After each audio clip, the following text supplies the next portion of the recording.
Hello, everybody, and welcome to This Week in Toku. I don't fucking know how the intro goes anymore. I'm the Vacuuminator. I'm Buster. And this week in Toku, I don't have free things. You know what I do have? You know what is going on in my life right now? What?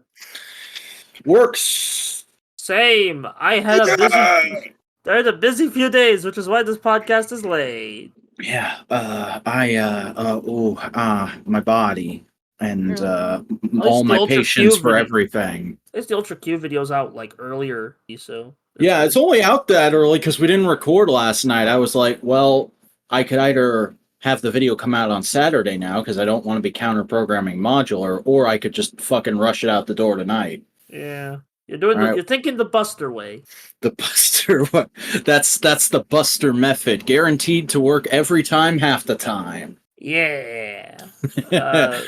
And you know what time it is now?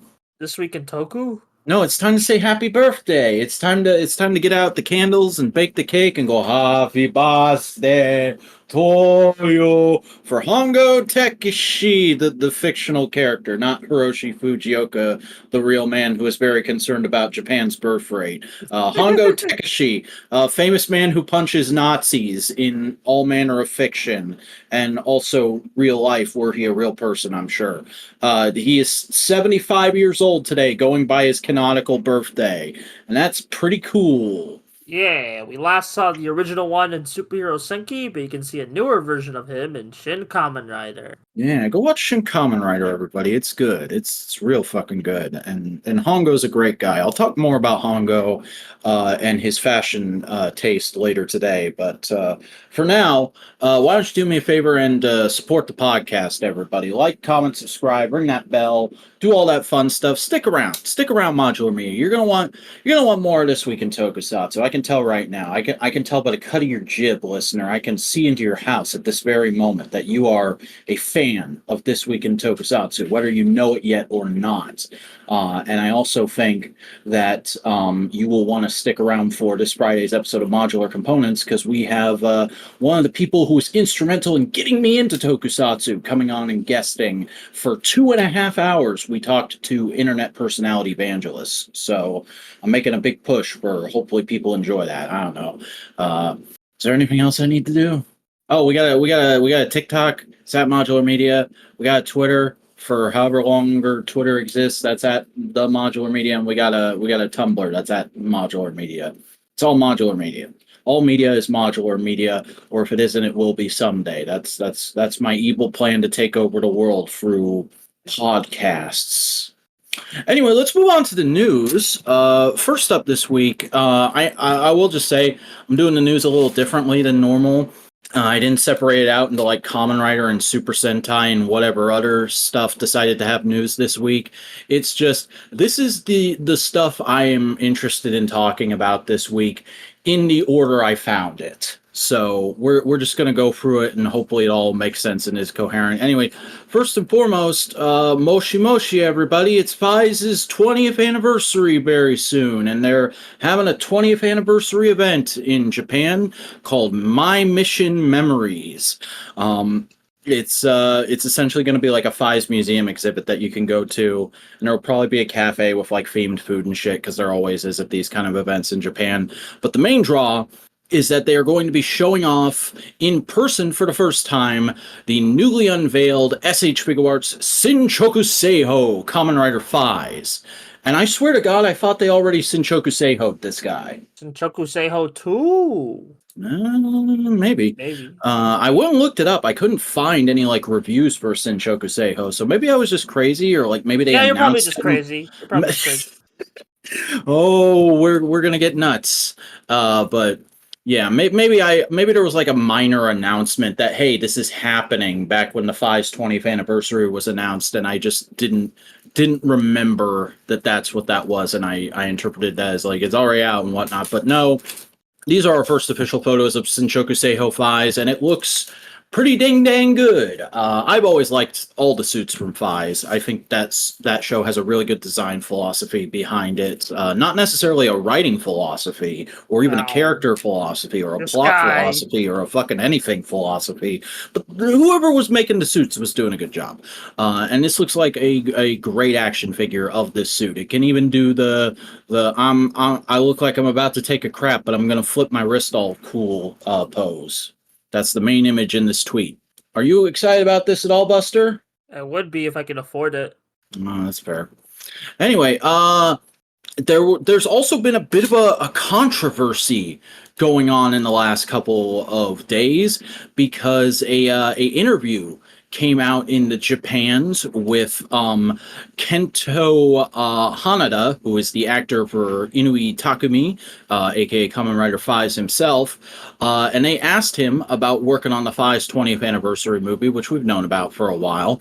And he said apparently there was a scene that him and the actress who plays Mari weren't a big fan of when they read the script, and they had to argue with the producers to get it changed, which a lot of people are taking as a sign of like, oh, maybe this won't be like O's 10th, and it'll actually be really true to the show, because the way he describes it is like he had to argue that that's not something that would be in Faiz or would be in his character from Faiz, and blah, blah, blah, blah, blah.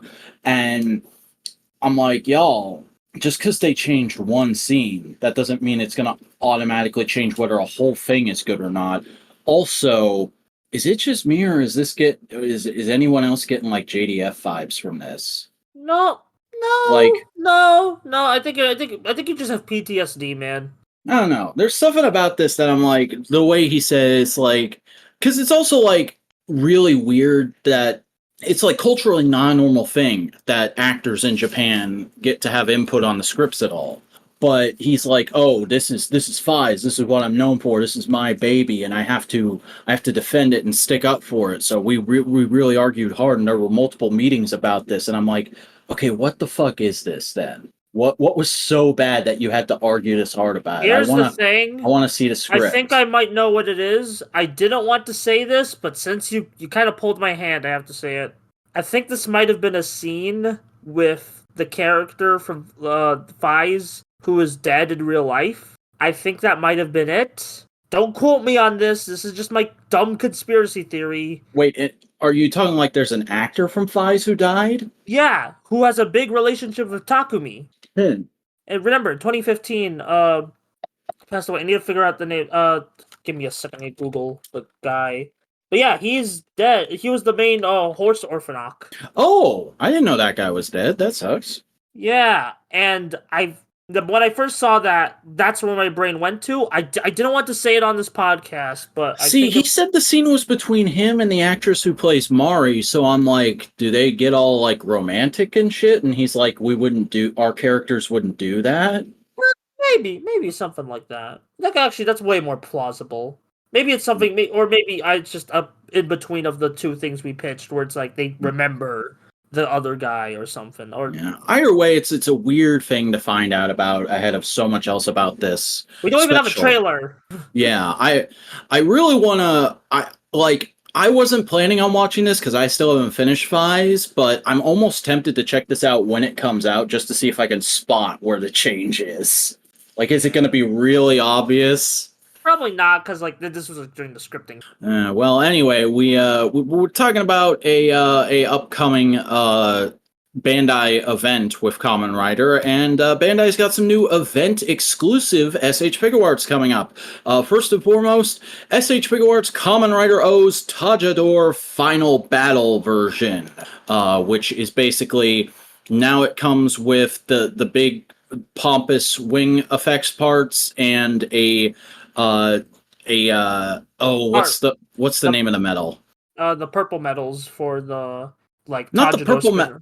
Oh, I thought it came with that regularly for some reason, but yeah, it comes with those, and it also comes with a broken version of a Onx medal. I forget what the actual name of that medal is. I think it's just broken core medal. But yeah, This is gonna be a thing. Like if you really specifically want that display of him doing the big power up for the final attack, or like you want to have a tiny piece of plastic, like no bigger than one of your cubicles that'll make you cry, I guess. But like, no thanks. I mean, like, here's my conspiracy theory. This they released this to make everyone forget about O's 10th, even though I like O's 10th, but that's just me.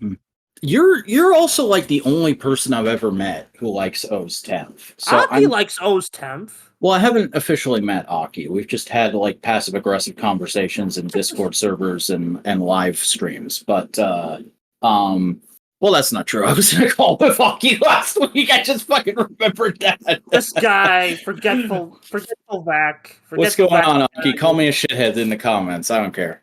But yeah, like remember when my point was fucking I don't know a lot of people who like O's 10th. It seems to be generally reviled by most fans of O's. And the last time something like that happened with a piece of after content was the fucking Drive and Ghost movie. Really? Yeah, people just feel like it's most bad. Drive fans hated that movie. And the only thing they could agree on was it was kind of cool to actually see Tomari and Kiriko's wedding. And about a year after that movie came out, Toei went, you know what? That whole movie except for the wedding isn't canon anymore. Really? Yeah, that was a real statement they put out. And I am curious, is it at all possible that will happen with O's 10th? Will they just say that movie didn't happen anymore? Probably if they want to bring AG back or something. No. Mm-hmm. But that's all wild tinfoil hat speculation on my part. Anyway, let's tinfoil hat today. Yeah, let's talk about some tat. Because fucking Korea is re-releasing their version of Kyoryuger. The Power Rangers Dino Force Tyranno King is coming back out with slightly different Judenchi, and a little less paint on Gabutira. Other than that, it's the same toy with the same electronics and everything. If you really, if you don't have a Kyoryuger yet and you just really want one and you're too impatient to wait for the 10th anniversary one, or you need one that's compatible with the old toys, I guess this will be a good, cheaper option for you. It'll also be something to look out for if you're trying to hunt down this toy line years in the future, the slight difference in paint. But other than that, I just saw this and I was like, oh, this is like early confirmation that Kyoryuger 10th anniversary stuff might actually be happening. Well, we kind of already saw like a preview of it at like a Bandai thing. Yeah, remember? And there was like a banner that had Kyoryuger on it, right? Yeah, it's like Kyoryuger 10th, and I also have Kyoryuger. Like we already have a Kyoryuger 10th logo, and we already have the Kyoryuger like little banner. Also, just even if it's not true, Kyoryuger is stupid popular in Korea. Like again, they made a whole sequel show just with Korean actors. I've meant to watch that for fucking ever, but I've just never gotten around to it. It's like an hour tops. Yeah, because each episode's 11 minutes, so I'm not sure how much value you'll get. Well, it'll still be neat to see, and I mean, it'll be a chance to see new footage of Yamato I've never seen before in the last 3 minutes. Yeah, the last 2 seconds. Yeah. Let's talk about something else. Hey, back in Figuarts news, you may remember last week we talked about Bandai Tamashii is going to be re-releasing a bunch of older main Rider Figuarts, but now actually coming with their main weapons. All the pre-order links for that are up through Team Rider for American sites. You can get them on Amazon, Toku Collectibles, or Big Bad Toy Store is the main places, it seems. And I build one already sold out. Yeah. Well, where are you looking? Because Big Bad Toy Store. Oh, it still says it's up for pre-order on Amazon. I just opened it, but yeah, but like also it's the Ghost one is sold out on Big Bad Toy Store. Wow. X8's still in stock. Now I'm just checking them all. Drive is still in stock. Geo is still in stock. Wow, people just buying the bad show and the pretty good show, huh? This guy. But I will say, because the only reason I really put this article is I wanted to do a personal follow-up, because I did tease like, oh, I do kind of want the Drive Figuart now that I can get it with the main weapons. I pre-ordered the Drive Figuart on Amazon. It'll be here in March of next year. Yeah. Why did you? I mean, granted, this is probably a pre-order only items. Yeah. And I mean, the thing is, like, it's either I get it this way now, or I'm going to have to hunt down that version whenever I do actually get a wild hair up my ass to get it in a couple of years. And hey, So, the drive video's doing really well, so. Yeah, go watch my drive video. It's already at 900 views, which is really good for me. I'm pretty happy about that, especially because it's a video, as I said to you in private the other day. It's a video by a white 20-something nerd man that says, "Hey, this thing isn't actually about racism, you dummies." I mean, you made a good argument for it, but let's speaking of things that are actually about racism. I was making it. I was going, I hope this doesn't blow up in my face. Yeah. Well, anyway, again, let's speaking of race allegories, racism. Yeah, Black Sun first transformation version. This is I like this actually. This is really sick. Yeah, this is an event exclusive for the next Tamashii Nations, which means it's going to be stupid expensive. Damn. This is the regular black figure art, but there's a bit of red overspray on the helmet and gauntlets, because in like the first couple, there's some on the little bell bottoms of the booties as well. I just noticed. But like in the first episode, when he first transforms, he's got like some red afterglow for the first couple shots of the fights, and this is meant to represent that. Yeah, it's a really cool effect. Mm-hmm. It's not really my bag, but it's like this and the TaJaDor exclusive are like things that I look at and I go, you know what? That is a perfect exclusive because it's a very specific thing that's easy to do. And the people who are really going to want it will pay that money for it if they're already collecting figure arts. And the people who don't care about that, like it doesn't completely destroy their collection not to have it. Yeah.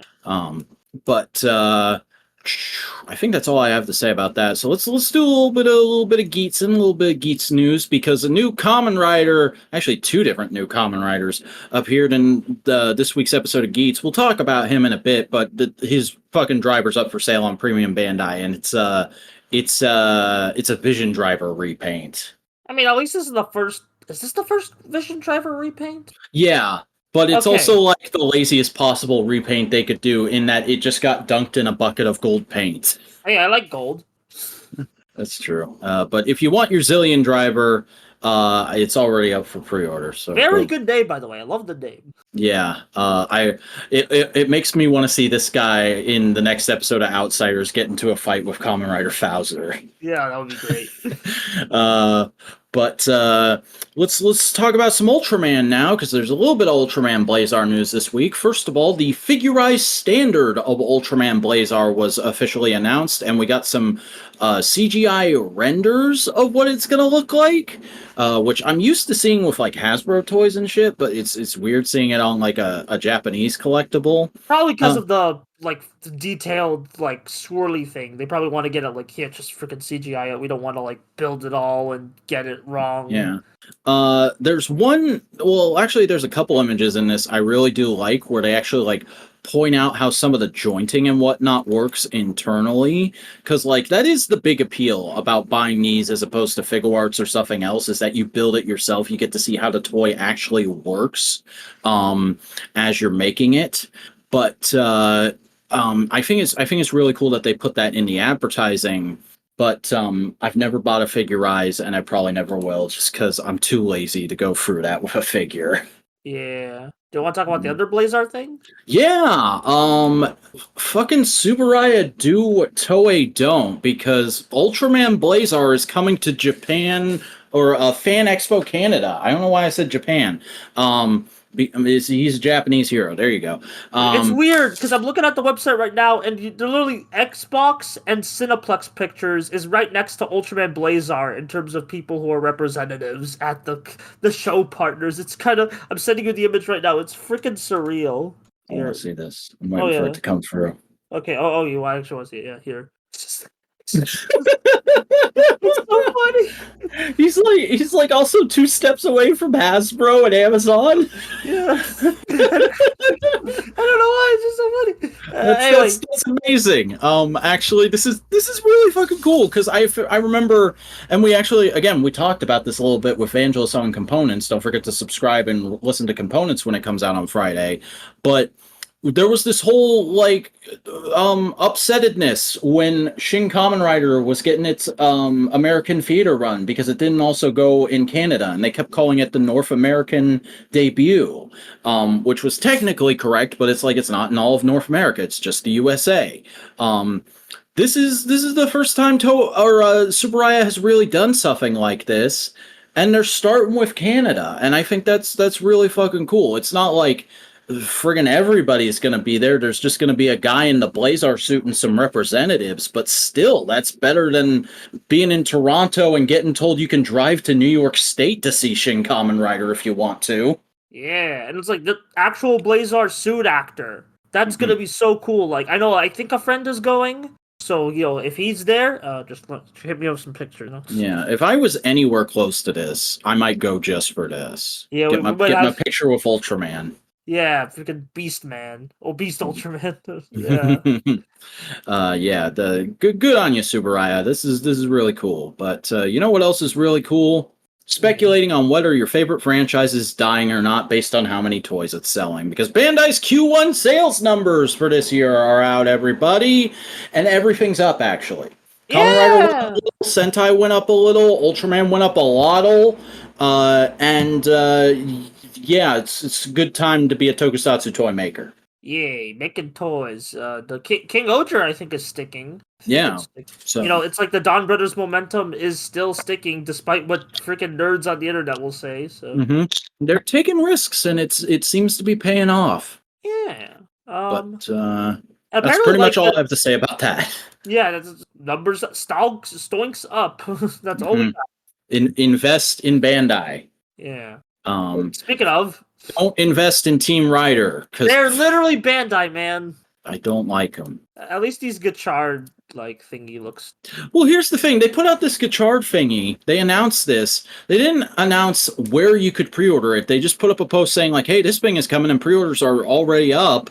No links. That's dumb. No links, and fucking a week before actual Bandai of Japan put it out.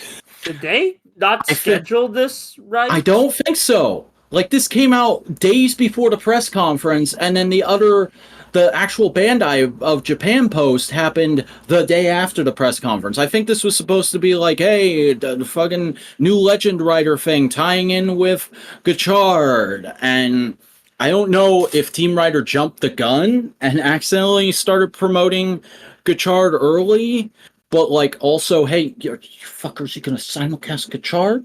It's gonna fucking happen? I bet fucking not. And also, these things look like glorified Funko Pops. I hate them. They at least have more personality. They remind me. Do you ever know the Kamen Rider Toys to Life game that happened during Drive? I remember people talking about that. I never really paid it any attention. Oh, it's called Summon Ride. Here, I'll send you a pic. It's on a lot of Vac pictures. It was on the Wii U and PS3. Oh, I think I watched somebody stream that back in the day, actually. Whoa. Yeah, but it was with Drive. There was it was when the Toys to Life craze was happening, and that's what these remind me of. Oh, yeah, I recognize this fucking shit. Yeah. Jesus Christ. It comes the starter pack comes with Wizard. Oh man, I can't wait to never buy that.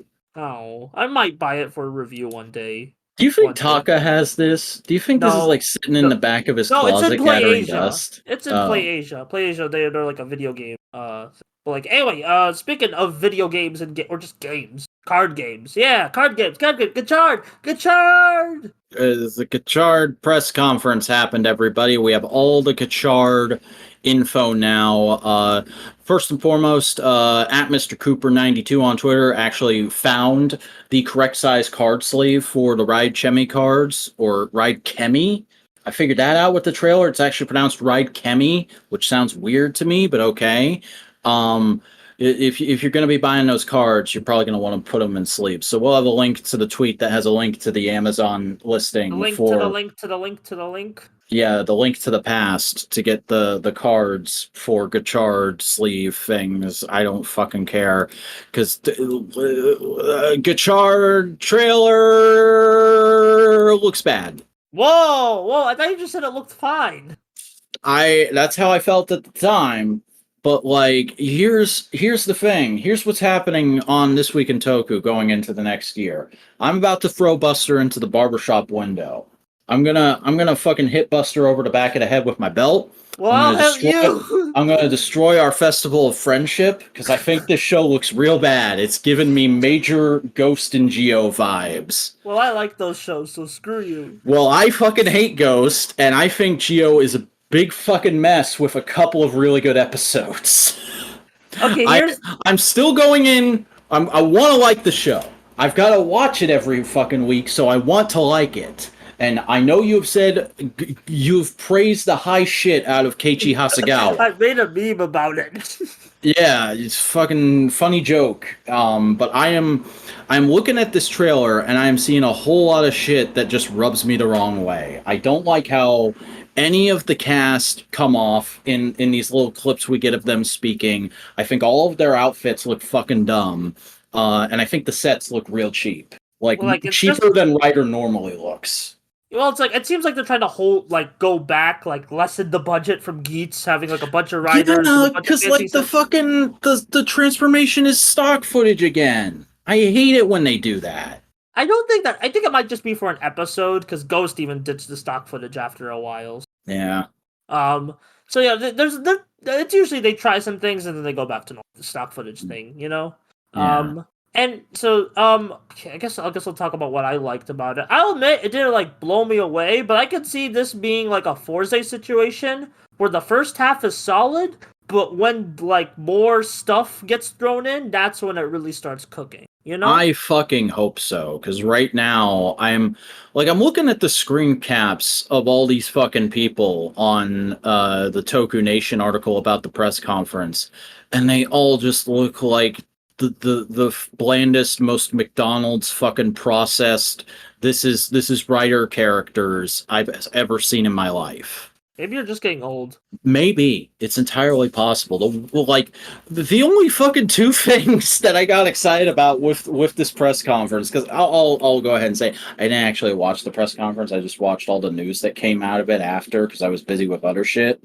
But there were two things. Well, no, I tell a lie. Three things. Three minor things that I kind of liked hearing about this show.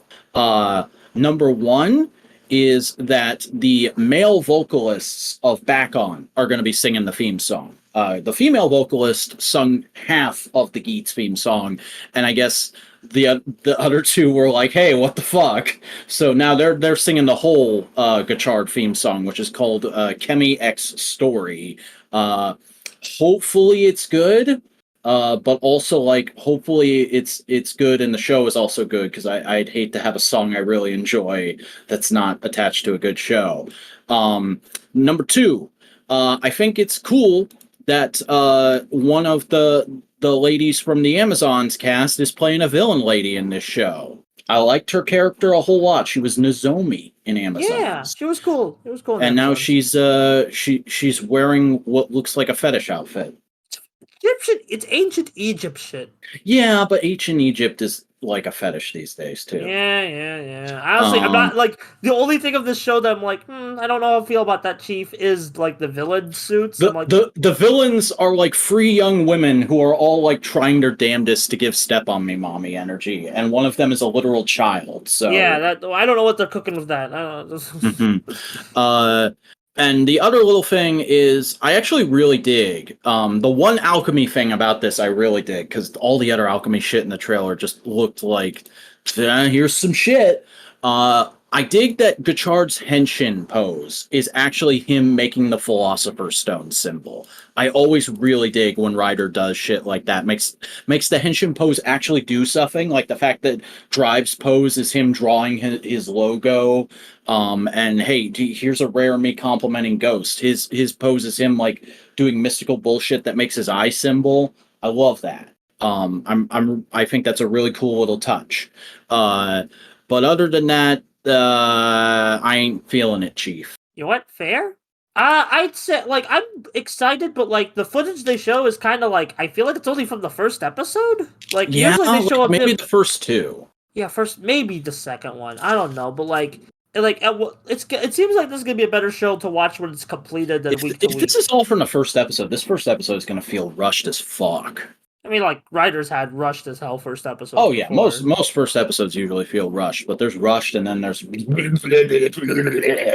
plot. Well, there's probably just a lot. There's a lot of characters, not even writers, just characters. Yeah, there's so many characters, and I kind of like how like a lot of them right now aren't writers. Like that's even the guy who's the rival, he's not a Kamen Rider. He's called a Kamen Warrior. Yeah, I guess they're finally putting a stamp on that Shadow Moon, Night Rogue archetype of character, which is good. I like.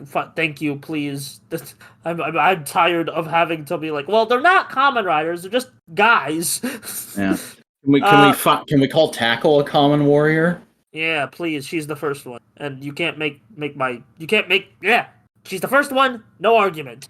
Also, I just like Valvard. Like he's barely in the trailer, but I do like his kind of like yeah. Like I just love his tie. That's a good tie. Oh, I hate his tie. I think his tie and his jacket look fucking tacky as hell.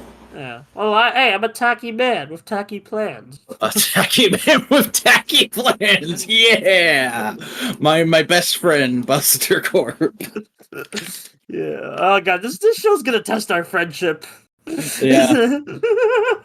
You know what's funny? I meant to level up our friendship this week. I fucking went and learned all the Street Fighter lore via that YouTube video that came out, and then I watched a movie cut of Street Fighter 6.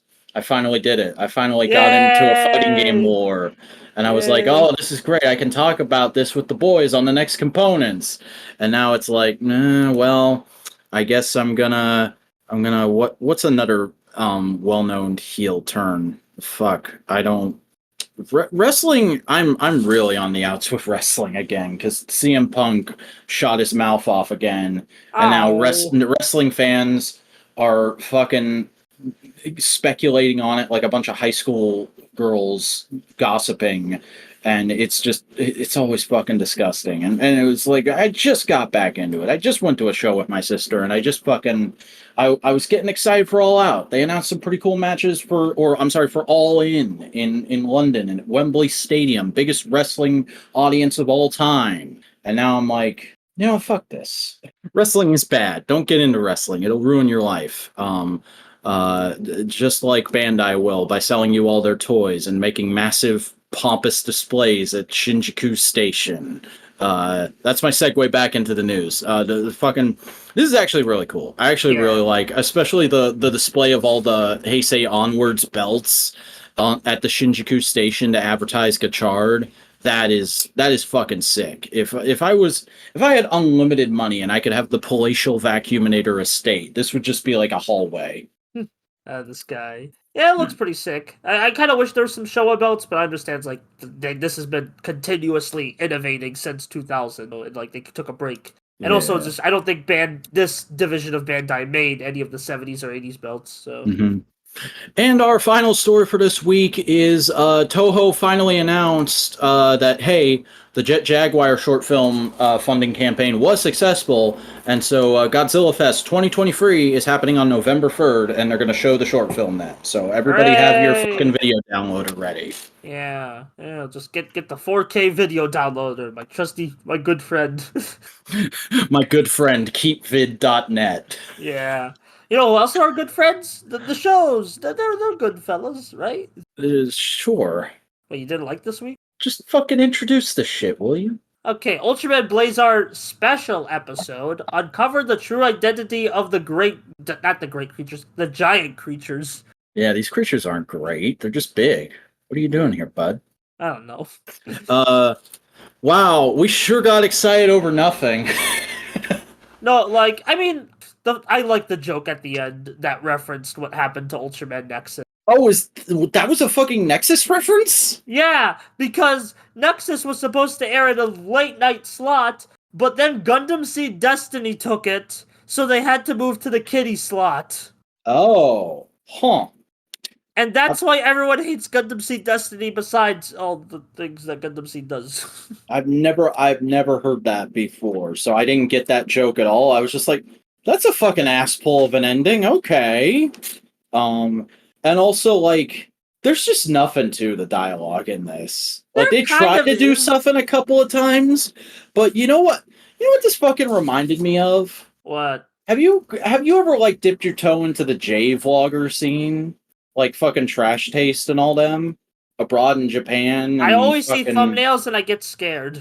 yeah. This just sounds like this. It's like something starts to happen, and then it's just exchanging Japanese pleasantries for 2 fucking minutes, and then cut to something else. I like there's a nice vibe to it, and it's like the clips were like fine, they were fine, but I did like again. There's some pretty like They just played like complete fights a couple of times. yeah, but the thing is, the dialogue, if you know your Ultra lore or Ultra production lore, has some meaning because it's no secret that this show, like with some of the low budget lines, is kind of Taguchi airing out his frustrations of the higher ups at Tsuburaya, and a couple of the dialogue really clicks into this, and Oh, that's why the joke ends on a joke about Nexus. did this man work on Nexus? No, he's just bitter. Damn. He's just an Ultra fan. I think he Man's might have bitter worked. for shit he didn't even do. Yeah, what did Taguchi? I know Taguchi. He just like it's very much like here's a clip show disguised as I hate the higher ups. This is a clip show, but it's also secretly a middle finger. Yeah, it's again. I understand why you did like it because you're not like as experienced with your Ultraman production. I'm sorry, I'll go fucking read Agent Superaya's autobiography. Well, like he wasn't even alive during Nexus, man. Oh yeah. And that implies that he's younger than Nexus. What the? Agent Tsuburaya is an eternal being that's constantly seesawing back and forth between being an old man and a little baby. He's like Super Benjamin Button. Yeah. Let's talk about Geats, shall we? Okay.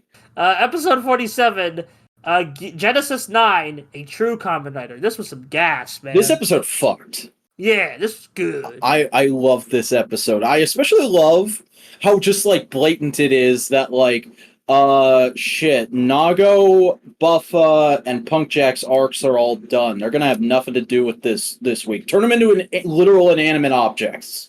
Damn. That made me laugh so hard. And then all the fucking shit between the Keikera and Keiwa was actually super compelling and a little bit sad. The bit at the end where he still says thank you. Ooh, tugged at my heartstrings. Yeah, this honestly, this has been one of my favorite dynamics since it was introduced in the show. So it's like, yeah, like just to see the climax of it was so good, especially when like he busts out the avenging buckle when he says, "I'll use it for good." King shit. That's the title right there. That's a true Kamen Rider using a power that was made for evil to save lives and fight that evil. Also, how about Notch Sparrow fucking going from being the most obvious secret asshole in the history of this franchise to being a legit good boy? I mean, we kind of already been setting that up, but like this is just kind of This was like the moment where it finally coalesces. Yeah, he shows up and he's legit like, no, you are not going to kill Keiwa's sister. I did that and I felt really bad about it, and now she's back. Nobody's gonna fucking touch this lady. I also like the ass pull they did. It's not really an ass pull. It makes sense because it's like, yeah, I am part for plant people. I grew those plant people. Screw you. You can't use those plant people for your deeds. Which is like kind of tying back into the thing of like you good for evil and shit. So it's like, or evil for good, you know. And then Geets and Jit are just standing in a room, just the fucking reading off the book of is it Takahashi, the writer? Yuya Takahashi, yeah. Yeah, just reading off the book of Takahashi's philosophy about art and the world. Yeah, it rocked, and honestly I was surprised that like Jit, like how much I like Jit for him just being a henchman. Like he just has he says a line in this that I actually really dug. I took a screen cap of it. Let me see if I can find it real quick. Yeah, but he just his actor. It's one of those actor elevating just a medial part roles where just his actor has a lot of charisma and like presence to him that like elevates the role, you know? Oh, he says one does not simply do with the creation powers as they please. And then Geets launches into his fucking Takahashi beliefs about art speech. And it's really cool. Yeah, it's It's good. Yeah, like it's literally just him going like, "Fuck you, Toei. Fuck you, Bandai. I can tell this story however I want to do it, no matter how many fucking stupid toys to promote you're gonna shove in my face." right. Yeah, it was a good episode. Very good episode. And also, those last two episodes, they did cooking something. And Yeah, the also our boys, because they realized like, oh, our character arcs are done. Now we just have to beat the big bad. Let's just fist bump. Let's just be yeah, cool. That's the second time Geets has fist bumped somebody who he's helped realize their true potential in this final arc, and I love that. I hope he yeah, fucking fist bumps Surumi in the final scene of the show.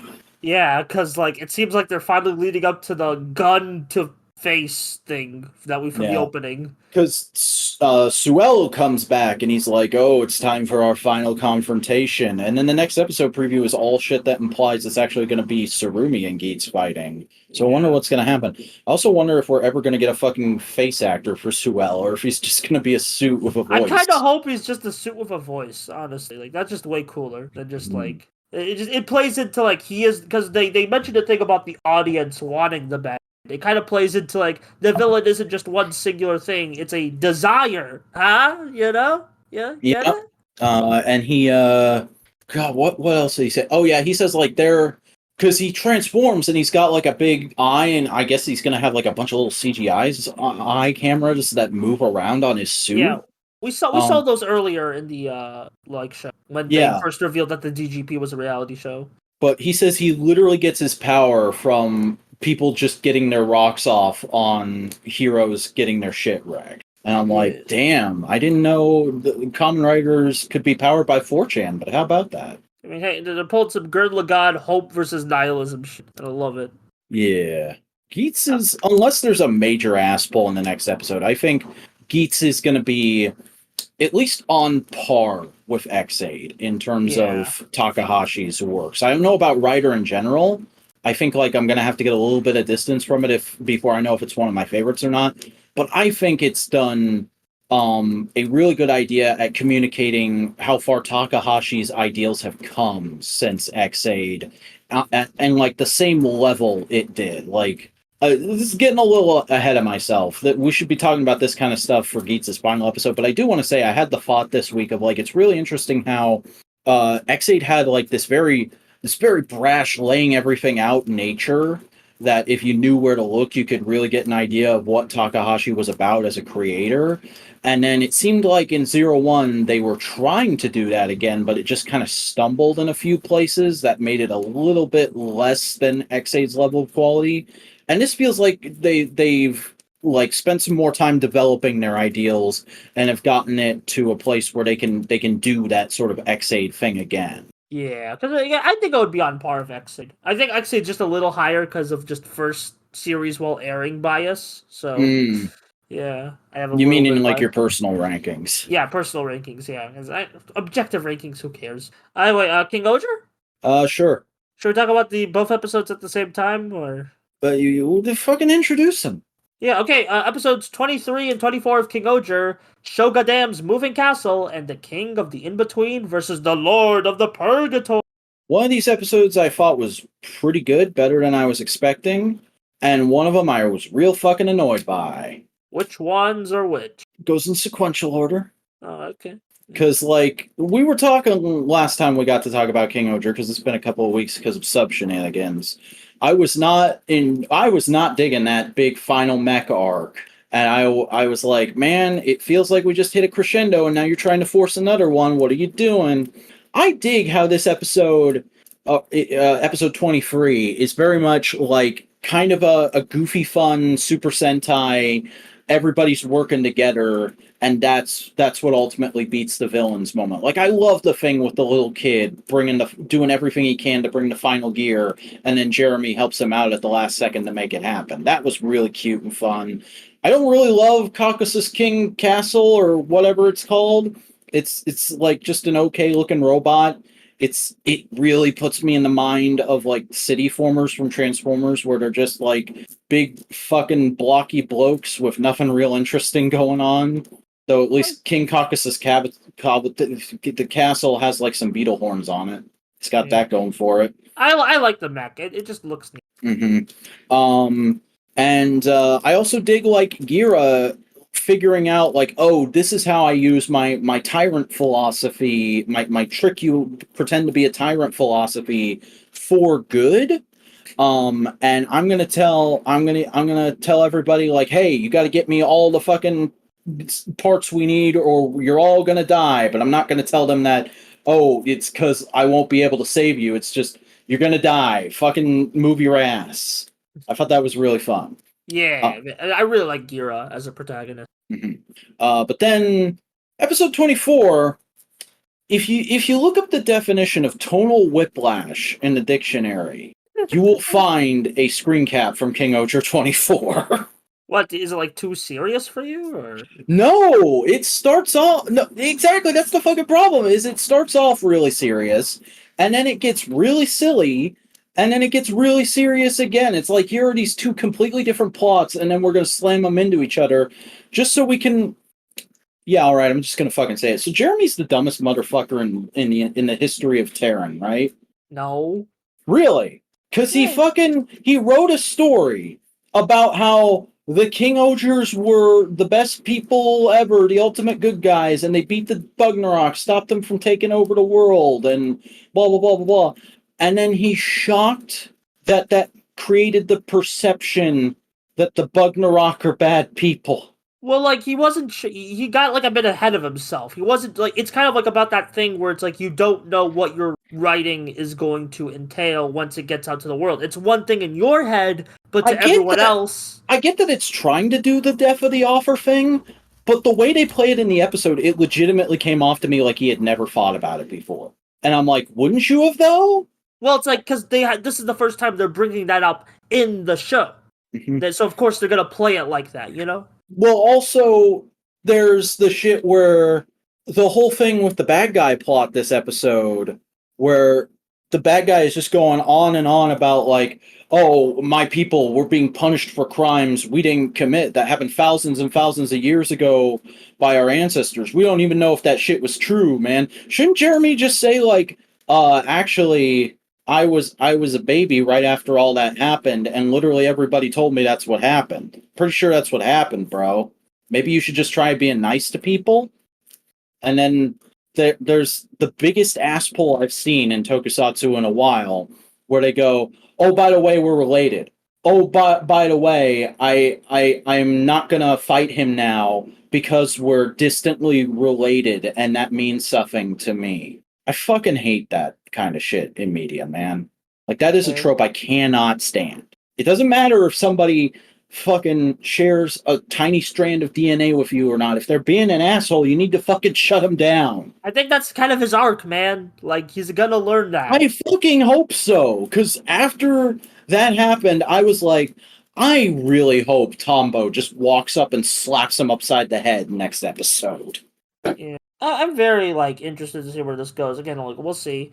I did like the quote-unquote jokey stuff of the episode, just the summer festival. Oh, yeah, that was really cute. I love the scene where fucking Kaguragi's sister comes and she's like, hey, let's make food together, and then they play the insert song. Yeah, oh, that's really good. It's a really good insert song, so I was happy to hear it in show again. What else? And I will say, like, I did like this episode at the beginning where the Death Narok is talking about, like, oh, it's time to execute my big scary master plan, and Friend Monster from episodes and episodes ago reveals that he's been spying on them the whole time, and he's like, oh shit, I better go tell Jeremy. And then Jeremy immediately shows up and he's like, hey, you doing fuckboy shit? Knock it off. Yeah. And I was like, if that's the whole episode, it's just the other King-Ohgers are having a festival while Jeremy's having the fight of his life against this guy, that would have been awesome. But no, we had to have the big ass pull. So I think my bigger problem is the plan of the Death Narok.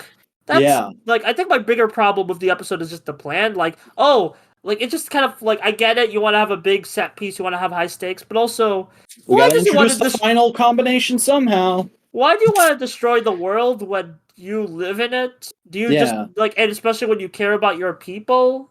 Has this man not seen Guardians of the Galaxy Volume 1?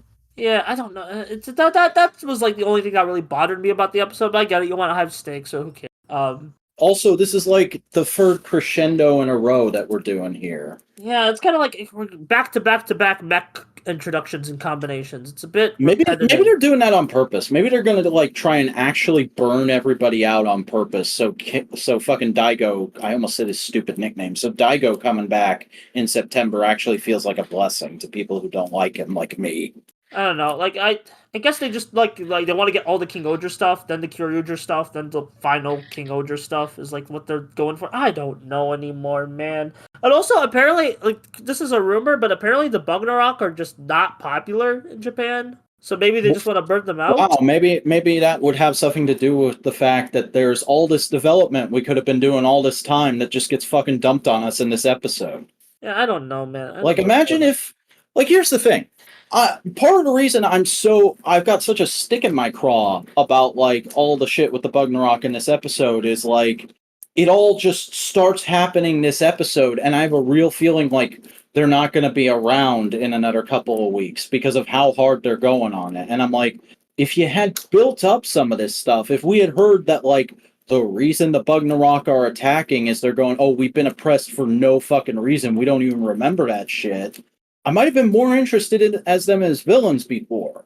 And I don't know if maybe it was like they thought, we can't introduce that stuff until we introduce Jeremy, until we have a tie to that period of the planet's history. But it just feels weird to like suddenly be trying really hard to make these villains compelling and interesting and potentially sympathetic when I know that dude's probably going to be dead at the end of next episode. And also, it's just like here's the thing: they focus so much on Hercules, and that was a great plot line. And now it's just like they could have like sprinkled in some Bugnarok. Dead. He's legit fucking dead. They killed him, and now they're probably gonna kill Deathnarok. And I'm willing to bet you, schemy right hand man is just gonna disappear for 5 episodes while Daigo comes around. I don't know what's going. It's kind of a shame because I really like the first half of the show, and I still like the show because the characters are strong. But the kind of plotting in this quote unquote second half we're in right now is a bit like whack. Yeah, I don't love King-Ohger, but I've been enjoying it for the most part. Obviously, I've had more problems with it than you have, but it's really concerning that shit like this is happening, that we're getting crescendo after crescendo with like no breathing room, except they try and force breathing room into this episode and it just gives you tonal whiplash.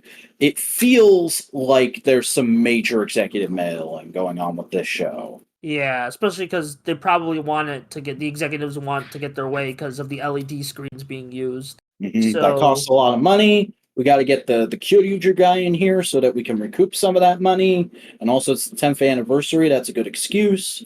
And why is your main bad guy a Sentai man? I don't think they have an official word for it in Japan. Not Ranger, fucking Sentai man. Why is he the main bad guy? You shouldn't be doing that. You should only have a minor bad guy, the Sentai man, if you're gonna do that. I don't know. I hope next episode clears some stuff up, honestly. Why haven't you sold that big toy yet? Advertise that big toy. Yeah. Anyway, old stuff and toys. Sure. You go first. I watched more Kamen Rider this week, and whoa, shit actually happened in this span of episodes. I watched episode 67 to 72. First episode is 67, not much happens, but 68, new intro. Hongo gets a new bike. He starts dressing like the fucking Beyonder, and Dr. Death turns out to be Ikadevil. I've heard of Ikadevil for years and years and years because there's a famous old head in the Toku community who goes by Ikadevil online. I don't have any opinion of him as a person. I've barely interacted with him, but I've seen his name a whole bunch, and I always knew it was a reference to an old kaijin. I didn't realize that was literally Dr. Death's kaijin form, and that the suit actually kind of slaps. And that there's actually a pretty solid fight scene with Hongo. I was all about that. The Ikadevil episode was great. I can see now why that man chose Ikadevil as his screen name. And also, there's just like a lot of really solid stories, like one-off stories with them. I don't really care for the new crop of racing club members that they introduce halfway through these episodes. They just seem like, shit, we didn't want to renew the contract with the other people. Fucking make up some characters real quick. Here's a lady, here's another lady, here's another boy, and here's a lady who eats. There's your characters. Be happy. I'm like, why do we still need side characters to this degree other than just that for Kamen Rider to have people to regularly save? And then in 72, Hayato comes back! I've made it to the Double Rider arc! It's happening! And fucking major first for the franchise. Actually, probably two major firsts. I don't know. I'd have to go back and recheck the previous episodes, but I'm pretty sure this episode is the first double rider kick, episode 72. And I'm also pretty sure it's the first instance of Kamen Rider getting thrown into a river and the bad guy's just assuming he's dead, and then he crops up downstream. Yeah, Well, actually, special. He sneaks into Shocker's base, and there's a really hilarious shot of a miniature Kamen Rider statue soaring into a little porthole. Again, the Inoue special. Yeah. So this is a really good crop of episodes. Also, I just fucking love that Hongo, literally in almost every one of these episodes, and presumably for the foreseeable future. I don't know. I haven't seen screen caps for episodes beyond this, or at least I don't think I have. He's literally wearing like a 70s version of the iconic Beyonder white jumpsuit with big plunging open collar. It's like, yes, that is an excellent fit for you, Hiroshi Fujioka. You rock that fit, bro. How's Kamen Rider X? I finished it. It was... We were talking about crescendos earlier of King-Ohger. Here's the thing. All the episodes in X, most of them are good, except all the major episodes that are supposed to end story arcs. Oh, Most no! Like, okay, the Apollo Geist revival stuff is actually really good. That's one of the only crescendos in the show that works. But then you get to, like, the second half, and you get some... This is where Aunt Capone and the gang come in. Oh, man. Doctor... I really love the big guy. I forgot his name. Genghis Condor? Not Genghis Condor. He was the first guy that... The main villain of the show. King Dark. Yeah, the Genghis Condor is the first. I've never heard of King Dark before. Let me look this man up on Google. He's the big giant guy. He was in the Brave special for Kamen Rider X. Was he? Yeah, he was like telling. I remember this fucking dude. Yeah, okay, I've seen him in like Movie Wars and shit. Yeah, he's been on Movie Wars. I didn't know he was from X. Yeah, and he's really cool. Well, not a cool guy. He's a dastardly guy, but you know what I mean. Yeah. You know, he's a cool villain. When's this guy getting an SH Figuarts? He's literally the size of an Ultraman in the show, man. The first ever like crowdfunded SH Figuarts release. Oh my god, yeah. Yeah, but he's mostly, even though he's lazy, he just has a really cool presence about him. And it just, like, yeah. And I also love his, like, henchmen. Again, Aunt Capone, Genghis Condor. I think Genghis Condor is the most insane one, just because of the thing they say about how it actually might be Genghis Khan. Yeah. That implies, oh, that's actually Al Capone. That's actually Hitler. And I'm like, that's just weird implications for the rest of the show, but okay. Yeah, Adolf Hitler, friend to all children, makes a big-time cameo in Kamen Rider X. Oh my god, why did you say that? You don't have to be taken out of... It's fine. Okay, I hope... Whatever people do with that clip, it can't be worse than what's been going on with Little Karibo. They really have to say that. Anyway, yeah, and then the final episode just kind of happens. Like, it just, like, like... Because, like, okay, there is cameos from V3 and Hayato, and they're good boys, you know? Yeah, no actors? Hongo.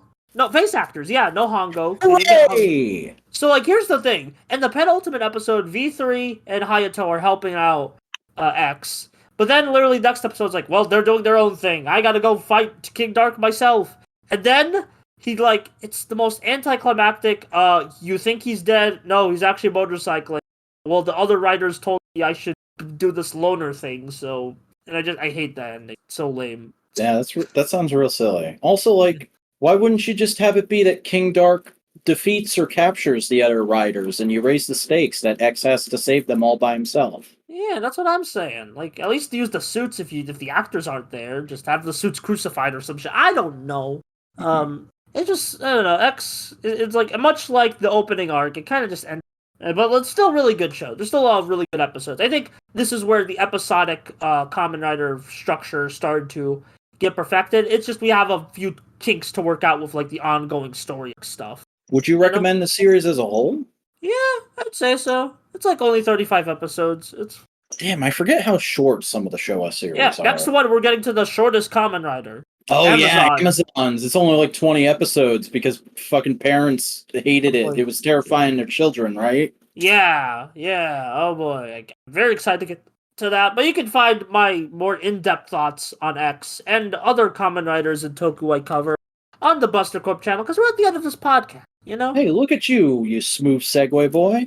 I just like plugging things. Yeah, But go ahead, plug the rest of it. Yeah, I'm on YouTube at Buster Corp. I do way too many videos to count, but a lot of them are on Tokusatsu. So if you like Toku, go watch my videos. I did a old Kamen Rider 01 and Ultraman Gaia video.